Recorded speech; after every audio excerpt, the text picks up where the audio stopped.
has sugar. That's all you need for some, except for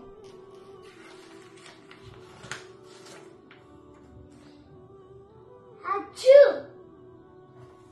Mustapha, don't you know you're supposed to say Alhamdulillah when you sneeze? No, I didn't know that. Why do I have to say Alhamdulillah when I sneeze? Well, it is very interesting. Scientists today say when we sneeze, we expel thousands of germs from our body. And if those germs were to stay in our body, they would make us sick.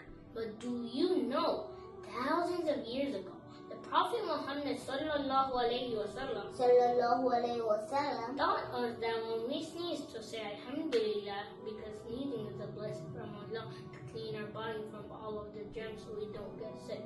So whenever we sneeze, we say Alhamdulillah to thank Allah for cleaning our body so we don't get sick. Wow, that's amazing.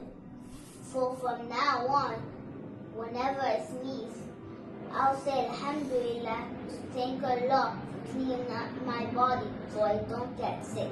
Thank you, Yusuf. You're welcome.